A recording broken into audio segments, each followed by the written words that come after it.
Hey folks, Dust here, and I wanted to discuss the big victory that Team Liquid just got here at IEM Sydney, their first ever really big trophy as an organization, and particularly for this lineup. And this is huge for this team because, they were almost always forever the bridesmaid, except for a couple of smaller tournaments like iPower Masters and different things like that. And so to get this is a big move for them, and you hope that it kind of opens the floodgates, it kind of gets the monkey off their back, it ends the curse, it stops the choking, whatever you want to throw out there. This is definitely a pretty big move from Team Liquid.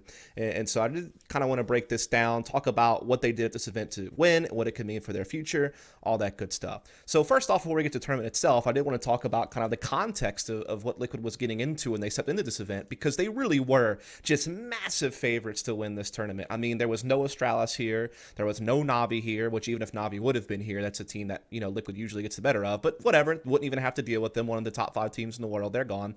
Ints, a team that gave some trouble to Liquid head-to-head, the whole tie situation, the best of one at Blast, the whole, losing to them in the quarterfinals at the most recent major, no Ints was going to be here as a potential head-to-head issue. And so really, the only teams here that even looked remotely viable to beat Team Liquid is maybe FaZe gets a repeat performance at Blast Miami, but probably not, because they were having to use a stand-in, and that was known pretty well early on going into the tournament. So they're off the board, and pretty much the only teams that you think that might be able to get them is maybe Mousesports, just because of it's a team that Liquid hasn't played yet, a lot of talent on that team. They were looking really interesting with their EPL performance. Maybe Mousesports was kind of a shout.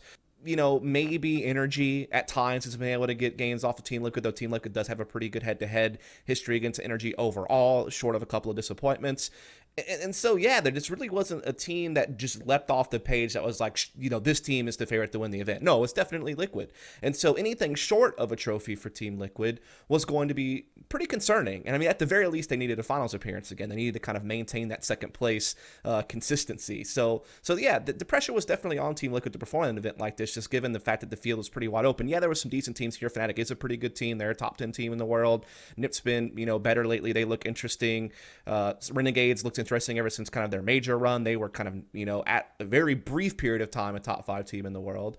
And with Big having the stand-in situation, Legging in for Xantaris and all the other stuff, yeah, I mean, it's just, Liquid were definitely the favorites to win. Probably hung on that point a little bit too long. Then the other thing that was a big context thing for Team Liquid is the grand finals problem, because now it wasn't just Astralis beating them in the finals. You had the whole issue with Mousesports at ESL1 New York last year, towards the end of the year, before they kind of got Stewie 2K into the lineup, so that's been looming over their heads. And then you had FaZe beating them in Miami. That was a perfect opportunity for Liquid to get a trophy on home soil, so to speak, being in the United States, and FaZe beats them in the grand finals there. And so that was obviously a tough pill to swallow. So it became apparent that this wasn't just a Astralis head-to-head issue. It was something was happening to the mentality of Team Liquid going into these grand finals. This was clearly something that Liquid was going to have to deal with, and winning here in Sydney could mean a lot for them just mentally, even if it wasn't necessarily against other big top 5 teams in the world or beating their big rival Astralis. At least it would be something to kind of get them in the right direction. And yeah, I mean, their last really big tournament was essentially the last major, where they did get knocked out in the quarterfinals by Ints, despite a pretty good run up until that point. They had beat Navi in a best of 3, for example, to get there. So yeah, there was definitely a lot of issues for Liquid going into this, and a lot of pressure on them to perform.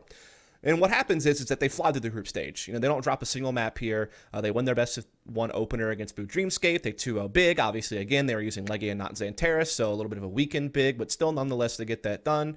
Then they 2-0 NIP. There was some trouble on map 2 on Overpass, but still a 2-0 nonetheless over NIP, a pretty solid top 10 team in the world. I think they were ranked number 8 going into this tournament.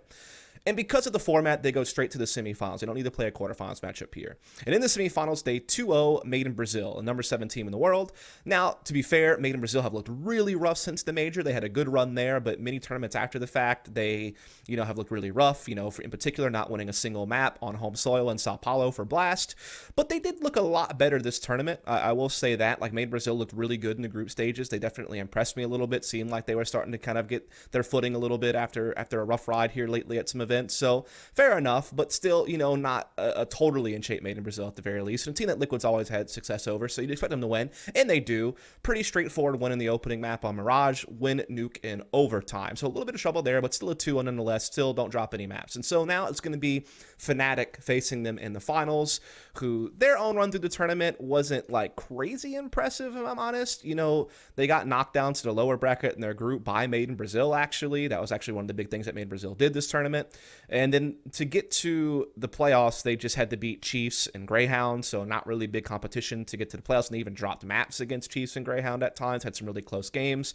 So all in all, it was really hard to know how impressive Fnatic were going to be. But listen, they did, beat NIP in the quarterfinals and beat Energy in the semis. And again, they were dropping maps, but still looking pretty good overall. They had like a really crazy war with NIP in the quarterfinals, actually. A couple of those maps went into multiple overtimes. That was probably the most intense game of maybe the whole tournament outside of this best-of-5 grand final. So, pretty decent run from Fnatic. They didn't take down like too heavy of scalps, but still Energy and NIP are pretty solid teams to beat in the playoffs. So still looked pretty dangerous coming into this. And again, going to the finals, we had to worry about this whole concept of Team Liquid choking in grand finals and having these issues delivering. It felt like this finals was delivered on a silver platter for Team Liquid. Yeah, so you feel like this is finally the time for Liquid to win a final, surely. Yeah, FaZe has a team that has so much talent that they could trip over a win sometimes just off of individual prowess. But Fnatic is probably one of the weakest opponents that Team Liquid's gotten to face in grand finals. And they're thinking to themselves, hey, we just beat this team in a semifinals match at IEM Power Masters earlier this year in a best of 3. Pretty much, I think it was the exact same lineup as well. Maybe they had some different roles, but it was the same lineup. So, yeah. All right, let's get the job done. So we go into Cash as the first map of this. This was Fnatic's pick because Fnatic removed Nuke and Team Liquid removed Train. No surprises there on the two bans. So then, first pick from Fnatic is going to be Cash. Now, this is a map that Liquid historically had been pretty good on, but recently hadn't played very much since Stewie's been on the team. They did just lose it to Complexity at EPL. So I felt like Fnatic smelt some blood in the water here. This is probably their best map outside of Mirage for Fnatic. I mean, they had a 7-1 offline record going into this event for it. And yeah, Fnatic just kind of dumps on Liquid on this map, to be honest. It never really felt like Team Liquid were in this one. I mean, Fnatic went up 9-0 on CT side. Team Liquid only had one bomb plant even in these first 9 rounds. Team Liquid does get a little bit of a run going at the end. They win 5 of the last 6 to make it a 5-10 half, so at least somewhat respectable, but still pretty far down for your T-side Cash. And then Fnatic basically just runs the board to win it pretty easy in the second half, wins at 16-10. So with Cash, again, it's a map that Liquid's been moving away from. It's a map that's being removed from the pool for Vertigo. I mean, this is like probably one of the last tournaments for a while that we're going to see running Cash. So I don't know how to feel about this loss. I mean, again, it's a really strong map for Fnatic. Liquid was kind of moving away from it. I guess this is like one of the maps that you expect Fnatic to win if they're going to win a map in this series. It definitely hurt to not see Liquid at least kind of put up more of a fight, but all in all, it wasn't that big of a loss, I guess. For Liquid and impressive for Fnatic. I mean, they're getting the map win off of a Team Liquid team who's, top 3 team in the world and who at least is capable of playing Cash. So pretty cool stuff for them. Then we go into Overpass, and this is a real nail-biter. This is a really, really intense game. Probably the most intense game of the entire best of 5, if we're being honest, because some of the other map scores from this point forward are pretty lopsided. So in this is the opening pick for Team Liquid. This has been a fantastic map for Team Liquid map-wise. I would say it's probably their best map in their map pool offline right now. This is like a big map pool transition they made with Stewie 2K on the lineup, and they've been racking up wins on this. So this is a map that surely Liquid needs to win to tie up the series 1-1 and to make themselves competitive for the series and have a chance to win it. Now, it starts off pretty good for Team Liquid, I'd say. I mean, they got 9 rounds on their T side, even having lost the pistol because they won the second round on the 4th spot with like a hero AK play from Stewie 2K, and then they kind of built upon that to get 9 rounds on the half. I feel like they probably could have gotten more than 9 rounds. I felt like towards the end of the half, they got really sloppy. They tried to do a little bit too much with a couple of tricky fakes. They did seem a little bit too timid at times because they ran the clock down really low. So it just seemed like there was some signs of cracking. I felt like maybe they could have even gotten 10 or 11 rounds on their T side, but still overall, when you look at 9 as a total, if you just look at the scoreboard and you don't kind of take into the context of what actually happened, it wasn't too bad. And just to kind of go into a little bit more detail about how they got their 9 rounds, I mean, they started off strong after that 4 spy in the second round with the hero AK to just, establish their default, had a couple of good B set pieces. I thought that was really good. They had a rough loss on a 4 spy to JW, who pushed connector with the CZ and got Stewie 2K's AK and got a second kill, and that kind of ruined things for them. It kind of killed their streak, and it got a second second round on the board for Fnatic early. I think the big thing that really saved Team Liquid in all of this, since some of their play got sloppy in the half, was the fact that we did see a crazy clutch from Nitro 1 versus 2 on the A-bomb site. This very easily could have been a 6-3 where Fnatic starts to close the gap and Liquid maybe even have to take a save and Fnatic could really make this a close half. But the fact that Nitro pulls off this 1 versus 2 to make the score 7-2, I feel like was probably the biggest round win of the half, and it really set them up. Again, they got a little bit sloppy. Fnatic does get some rounds off of this. But again, 9-6 is the way the half goes. Then they win the second half pistol. They go up 11-6. They also are up 12-8 at one point. But then Fnatic runs 5 in a row to take a lead. They're now up 13-12. This is where you are starting to probably get a little bit concerned if you're a fan of Team Liquid. This is where you wonder, oh man, are they going to choke it out? Like, is this really going to happen? Because you have to think to yourself, oh crap, that means Liquid's going to go down 0-2 in the series count, and then Mirage is next, which is a really good map for Fnatic. It was their map pick. It's their best map outside of Cash probably, and they even played it a lot more than Cash, so you could even argue that Mirage is Fnatic's best map offline. And it's kind of mixed for Team Liquid, you know, not in the top 3 of their pool. I would say it's probably like their 4th best map, and it's a little bit mixed. They do have a pretty deep map pool, but yeah, you know, a little bit concerning that this is happening. But what saves the day for Liquid is they tie the game back up at 13-13 off of Elise just pushing long A and having this massive triple kill on a forward position. This was just a crazy individual effort from Elise. This ties up the game. This is massive. And then from that point forward, I felt like that kind of got Liquid going. They really tidied up their play. They had some great team play between Nitro and Elise in particular on the A side, just being able to kind of, you know, play really well inside the bathrooms in particular. I think they had a couple of cool little bait and switch setups where they got a couple of kills together as a unit. Naf had some good picks on rotation. Stewie had a second op on B and had kind of a pick that helped them out. So they just overall kind of juiced back up and wound up getting this victory 16-14. It was definitely a very scrappy win. It definitely was a really uninspiring win. Like, even after Team Liquid won this map, I still didn't think they had it in them to actually win the series. I was still really, really concerned. But they did just tear up Fnatic on Mirage. We talked about how this was Fnatic's pick, how they were really strong on this map, how it's kind of decent from Team Liquid, but not even a top 3 of their pool. So a little bit concerning. And then what's even more concerning is Team Liquid actually go down, I think it was either 1-4 or 1-5 on their CT side, so Fnatic are actually getting a really good jump on them early. And so it's looking like Fnatic are in cruise control to really control this map and perhaps go ahead and make this a 2-1 series for themselves. But then Team Liquid rallies 7 in a row and ultimately win that half 9-6 from their CT side. And there was a lot of big individual plays that caused this to happen. You know, for one, you had Nitro had a really big double kill on Catwalk after a 4-on-5 situation had taken place. You had Stewie had several rounds where he multi-killed with an AUG or an AWP inside connector, had a few opening picks as well with an op to get early man advantages. Fnatic, obviously, in the mix of all this, had to take a couple of saves because of a poor economy. And then Elise probably had like one of the most memorable rounds from this half where he just gets a crazy triple kill with an AUG from connector on round 11. That was just like a crazy individual play. You're just kind of wondering how the fuck does he do that? And they wound up taking the half, like I said, 9-6. And then they pretty much run the board on T side to win the game pretty comfortably. You know, good mix play from them. You know, good mid control, default type stuff. Had a couple of set pieces. Limited Fnatic's economy really well. And ultimately win this game in really convincing fashion, 16-8. Cool. So now, Liquid are up 2-1, and we're going on to Dust 2. This is a massive map for Team Liquid. Definitely in the top 3 of their map pool. Fnatic, not a great record at all on Dust 2 offline going into this. You feel like, okay, this should be Liquid winning this thing 3-1. Like, this should be it. They've done it. Like, they've set themselves up. They stole a Mirage away from Fnatic. They did it in dominant fashion. You know, they swept away that whole cash issue. They swept away kind of having some sloppy play at overpass. They look so disciplined on Mirage. They really, really clean play from them. And you think, all right, this is it. But then they get absolutely bummed. Just get fucking wrecked, dude. It was so bad. You know, they just don't get anything going other than basically going up 2-0 off a pistol round victory on CT side. They only won 4 more rounds that entire half on the CT side. Get 0 T rounds. Fnatic just dominates them. I don't even want to analyze this map too much. Like, it's just a Fnatic landslide. They just beat them up. It was unreal. So now it's 2-2. And now you're a little bit concerned for Team Liquid because you felt like Dust 2 was just the one where they are supposed to slam this in Fnatic's face. Like, that's the one they're supposed to win. They're supposed to 3-1 the series. They don't. They get dominated. Now we go to Inferno. Now, look, this can be a pretty good map for Team Liquid. I mean, most of their losses are to Astralis on this map. They've had some good results on it. All right. they can still get this. But I think the biggest thing about going into this map, forgetting, recent results, map pool statistics, things of that nature, is the pressure going to get to Liquid? Are they, again, going to falter in a finals they should win? Is this going to be a repeat of versing Mouse Sports in a best of 5 on a map 5 situation like what happened at ESO1 New York? Is it going to be, like what happened to them against FaZe in Miami? Are they going to crumble? Like, that was the biggest thing you had to worry about. Even though they looked so good on Mirage and they managed to figure out Overpass, that Dust 2 loss, which just really made you worry. But they just dominate on Inferno on their CT side. They get 11-4. They do everything right. Any worries you had about them being sloppy or being timid or them, cracking under the pressure just was completely alleviated because they just did everything perfectly. They had really good early 3-man stacks at B with the Liege pitching in over there alongside Naf and Stewie.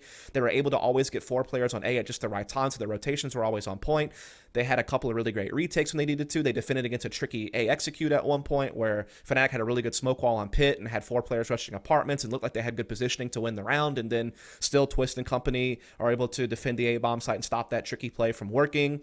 They also did a really good job, and this is something that a lot of CT teams don't do a lot, is they contested top mid really well in the early to mid round. Even if they weren't getting kills, they put pressure on Fnatic, they forced them back. They didn't really give that space for free. A lot of teams will give that up because they focus more on the banana control side of it, or they just kind of focus on holding from Pit and Moto and Arch and just kind of giving that initial space, but then defending or retaking appropriately. But Liquid would sometimes have like 3 players facing brackets and just denying that space. And they did a really good job pressuring that area in the early to mid round. I felt like that was kind of one of the big factors, other than them just playing really disciplined CS and really clean trading. I think that really helped them out a lot. And then from that point, they run the board to 14-4. And so you're like, all right, they're in the driver's seat to win this thing now. Fnatic did run 5 in a row to make it 14-9, so you did get a little bit concerned. But then Team Liquid just closes out in the most surreal way ever. Like, they do it off of a low-buy B rush is what gets them to map point, and then they just rush B the next round as well in a 4-on-4 simple take, and they just win the game. So impressive stuff from Team Liquid. They finally get a big trophy. Good stuff from them. When you think about how their players performed, and so therefore kind of what it means for the future, Twist was the MVP of the tournament. Big games in every series. Number 5 overall rating for the tournament. Number 1 in KD difference at plus 78. Was number 4 in kills per round, and just had a solid showing overall. So this is one of your star players for Liquid, showing up really consistently throughout the tournament. That's a good sign for the team, obviously, that is predicated a lot on individual talent, or might be the most skilled lineup right now, man for man. So then you had Naf, number 7 overall rating. He was tied with the Liege, so we'll get the Liege in a second. He was plus 43 on the KD difference. He was number 2 in assists per round, and played way more games than the number 1 player on this category, so I would say he might even been the best when it comes to assist. He was top 5 for kill assist percentage as well, number 2 in clutches, 1 behind Crims, and he was tied with Cold, so had some big clutches at times when we talked about Nitro's clutches on Overpass. But Naf had several just throughout the tournament. I think he had like a big 1v2 clutch that I remember on a retake. I think it was on the B bomb side on Mirage that with like a UMP or something. So it definitely had his clutches and played really well. Big numbers. Then Liege, your other big guy in this like kind of star trio that Liquid has between Naf, Twist, and Liege. He was tied with Naf, number 7 for overall rating, plus 39. Number 3 in total opening kills for the tournament, and number 4 in opening kills per round. He was number 2 damage per round behind Ethan, because I'm not going to count Ustilo, who's number 1, but played like 1 fucking game, so don't really count that. So massive damage per round, really good in opening kill situations, so definitely what was really big. Again, he had some memorable plays, like the triple AUG spray down from Connector on Mirage, the triple kill with the AUG push long A on Overpass. We definitely had his memorable moments and had a really good tournament. Then Nitro. Dude, he turned it fucking on in the grand finals. He had a big game in all 3 map victories in the grand finals. He had some off games like against Maine Brazil and had like a bad map against NIP. But outside of, the bad numbers and the 2 map losses to Fnatic, and like I said, maybe like a map here against Maine Brazil and a map there against NIP, he played fantastic overall. He had so many clutches on Overpass. He was top 5 when it came to support round percentage. He didn't really lead in any other categories or have like a massive rating or a massive overall KD difference for the tournament. But when you think about the maps that mattered, the ones that they won in the grand finals, the clutches he had, leading the team, especially after having a rough Overpass and then leading the team so well on Mirage and then just dominating with this team on Inferno. God, you got to tip your hat to Nitro. He's definitely not going to be MVP material. He's definitely not going to be, kind of considered amongst the top 3 like a Liege, Naf, and Twist, but definitely did his job. And then, Stu did great in all of the series in this tournament leading up to the grand finals. So he definitely was part of the bread and butter that got Liquid to the grand finals. Like, he had major games and all the others. even though he didn't do well overall in the finals, he definitely had impacts at time in the finals. Like, for instance, on CT's side, Mirage, I felt like his op and AUG was really, really good in winning his team some rounds. He had a couple of moments on Overpass as well that really helped his team get the job done. Did his job defending B on that first half CT side of Inferno to help them, get the 5th map to win the whole thing. So overall, I thought he still did great, even if the numbers didn't leap off the page. And now, really, you look at Team Liquid, they have a 35-12 offline map record, so they won 74% of the maps they've played offline. They're 9-3 when it comes to BO3 and best of fives. Their only, losses were to Astralis, FaZe, and Ints. Granted, there was some stat padding beating teams like Lazarus and Complexity PL, but they've also had some pretty legit best of 3, best of 5 victories as well, including this one that they just won over Fnatic. Right now, their map pool is really shaping up nicely. They're 11-1 on Overpass, they're 8-3 on Dust 2, and they're 5-0 on Nuke. So the fact that Vertigo's coming to the map pool and Nuke might get played more, against Astralis is still going to be a problem. They can really leverage that against other teams. They're looking competitive on Mirage, even though it's not the best record. They're 4-3 on Inferno now, maybe 5-3 actually after beating Fnatic. But their only losses on Inferno are basically to Astralis. Or 2 of 3 of the losses are to Astralis. So really, really strong in Inferno, probably up there with Overpass, Dust 2, and Nuke, to be honest. And then they can play Mirage. They ban Train, and we don't know what their Vertigo is like. So their map pool is shaping up quite nicely. They have 3 really, really strong maps, a 4th pretty solid one, and they're even competitive on Mirage. So I think their map pool is really deep. And their lands so far as a unit are pretty good. They've won the Sydney event. They've qualified for the EPL finals through the groups, the offline groups.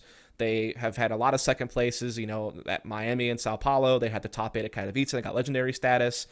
There was disappointment that they lost the best of 3 to Ints, but Ints has proved themselves to be a top 5 team in the world, so they didn't lose to a slouch. And then, of course, they won the IEM Power Masters event over Astralis at the beginning of the year. So things are shaping up quite nicely for this lineup. Maybe this is when they needed to kind of, break the curse, get the monkey off their back, get them on track to perhaps win more titles. I mean, Astralis is always going to be a problem for them in final situations, but maybe this at least sets them up to be able to win any final that Astralis is not at. And Astralis is skipping tournaments. So if Team Liquid can get to other big events that Astralis aren't attending and get more trophies off of those, beat out teams like Na'Vi, and they will be a solid number 2 team in the world. They will have more trophies in their cabinet. Could really beef up their resume if this title has finally kind of broken that grand finals choking problem that they've been having, even against lesser opponents. And you know what? Who's to say that they might not be able to finally get a big victory off of Astralis in the finals at a big tournament? I mean, they did it at IEM Power Masters. They lost to them after that at a Blast finals, but